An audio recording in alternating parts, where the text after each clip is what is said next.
Good morning. पिछली video में मैं दासी कहानी का उद्देश्य और शीर्षक के औचित्य पर प्रकाश डाली थी। आज मैं राजा तिलक की मनोदशा कब अस्थिर हो जाती है, वह किससे और किस प्रकार बचने का उपाय बताता है। तिलक सुल्तान महमूद का अत्यंत विश्वास पात्र हिंदू कर्मचारी था। बलराज की बातें सुनने के बाद आज उसकी मनोवृत्तियों में भयानक हलचल मच गई थी। अपनी इस बातचीत के दौरान राजा तिलक अपने मन का उद्गार व्यक्त करता है। राजा तिलक के अनुसार उन्होंने आकांक्षा का नशा पी लिया है, जिसके कारण वह बेबस हो गया है। राजा तिलक यह भी बताता है कि वह भी हिंदुस्तान का एक कंगाल था, जो सुल्तान की सलाहकार के पद तक तो पहुंच गया, पर इस दौरान वह इतना कठोर हो गया, इतना निर्मम हो गया कि लोगों को यह संदेह भी होने लगा है कि उसकी छाती में दिल है भी या नहीं। प्रस्तुत कहानी में यह कथन राजा तिलक ने फिरोजा से कहा है। फिरोजा, जो राजा तिलक के यहाँ गुलाम का जीवन जी रही थी, बलराज, जो कि सुल्तान की सरकार में काम करता है, उसे आत्महत्या करने से रोकती है। बलराज के हृदय में जीवन के प्रति प्रेम समाप्त हो गया है। वह बिना किसी आधार के जीवन जीना नहीं चाहता है, इसलिए वह आत्महत्या करना चाहता है। बलराज और फिरोजा जब आपस में बात करते रहते हैं, तभी उसकी बातें तिलक सुन लेता है। तब तिलक बलराज को हिंदुस्तान जाने की सलाह देता है। वह प्रस्तुत कथन तब कहता है जब फिरोजा उससे यह कहती है कि वह उसे अन्य तुर्क सरदारों की तरह ही समझती थी, लेकिन आज उसे पता चला है कि तिलक के अंदर भी एक ज्वालामुखी है, जिसकी आग से उसका हृदय भी जलता रहता है। वह जो इतना कठोर दिखाई देता है, उसकी भी भावनाओं का एक सागर है, जो किलोर करता रहता है। तिलक यह स्वीकार करता है कि आज उसके स्वभाव की धारा का बांध टूट गया है। तिलक के मन में एक टिस सी है, जिसके कारण वह हिंदुस्तान नहीं जाना चाहता है, जिसका कारण उसकी ग्लानि है।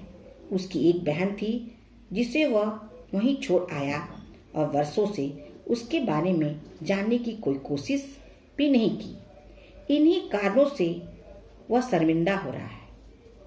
वह यह भी सोचता है कि यदि वह हिंदुस्तान जाएगा तो अपनी बहन इरावती से क्या कहेगा। वह हिंदुस्तान जाकर अपनी बहन के सामने कौन सा मुंह लेकर खड़ा होगा, जो उसके लिए किसी सजा से कम नहीं है। अपनी बहन के साथ किए गए इस व्यवहार के कारण ही उसका मन क्षोभ से भरा है और उसके मन में एक आग सी जल रही है। इस समय तिलक की मनोस्थिति बड़ी ही संघर्षपूर्ण है। जिस पश्चाताप की अग्नि में वह जल रहा है, वह अतीत उसके वर्तमान पर हावी हो गया है। उसने उस अतीत के समक्ष अपनी हार मान ली है, इसलिए वह फिरोजा से अपनी रक्षा की बात कर रहा है। यदि फिरोजा उसकी बहन का पता लगा दे और उसे हिंदुस्तान न जाना पड़े, तो इस आत्मग्लानि का साक्षात्कार करने से वह बच जाएगा। इसी संदर्भ में वह फिरोजा से अपनी रक्षा की गुहार लगाता है। दासी कहानी में प्रमुख पात्र फिरोजा, इरावती, बलराज अहमद, राजा तिलक है। आज मैं फिरोजा के चरित्र की प्रमुख विशेषताओं की चर्चा करने जा रही हूं। इस कहानी में फिरोजा एक प्रमुख पात्र है। संपूर्ण कहानी उसी के आसपास घटित होती है। फिरोजा की चरित्र की कुछ प्रमुख विशेषताएं निम्नवत है। चंचल बाला। चंचल बाला फिरोजा के लिए आया है। कहानी के प्रारंभ में ही जब फिरोजा बलराज जो कि आत्महत्या करने जा रहा था उसका हाथ रोक लेती है और उस गंभीर परिस्थिति में भी खिलखिलाकर हंस देती है। कहानीकार फिरोजा का स्वभाव कुछ इस प्रकार से व्यक्त करता है।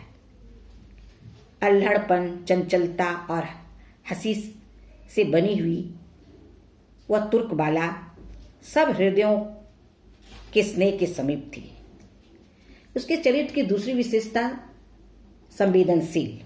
फिरोजा बड़ी संवेदनशील थी और दूसरों की भावनाओं को अच्छी तरह से समझने के साथ ही साथ उसका आदर भी करती थी। फिरोजा जब बलराज को आत्महत्या करने से रोकती है और उसे 5 दिरहम देकर हिंदुस्तान जाने के लिए कहती है, उस समय वह भावनाओं में बह जाती है। फिरोजा की आंखों में आंसू भरे थे, तब भी वह जैसे हंस रही थी। फिरोजा आशावादी बाला थी। ऐसी परिस्थिति में जबकि बलराज निराश होकर अपनी जीवन लीला समाप्त करना चाहता है, फिरोजा पूरी तरह से आशावान है कि उसकी गुलामी के दिन अवश्य समाप्त होंगे। उसका यह कथन इस तथ्य को प्रमाणित करता है, जो आज गुलाम है कल वही सुल्तान हो सकता है। फिरोजा बड़ी स्वाभिमानी है। वह अहमद से सच्चा प्रेम करती है, परंतु वह इरावती के साथ अभद्रता करता है तो वह उसे छोड़कर चली जाती है। उसका स्वाभिमान उसके इस कथन से प्रकट होता है, मैं बिकी हूं अहमद, भला तुम मेरे साथ हाथ क्यों बिकने लगे? लेकिन तुमको मालूम है कि तुमने अभी राजा तिलक को मेरा दाम नहीं चुकाया, इसलिए जाती हूं। सच्ची प्रेयसी फिरोजा के चरित्र को की यह एक महत्वपूर्ण विशेषता है।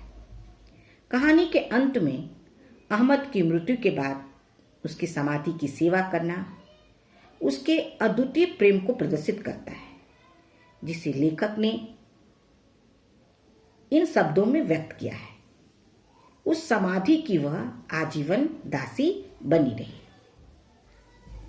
इस प्रकार फिरोजा का चरित्र दासी कहानी में कहानीकार के उद्देश्य की पूर्ति में एक महत्वपूर्ण योगदान देता है, जो कहानी की सफलता का एक महत्वपूर्ण कारण है। धन्यवाद।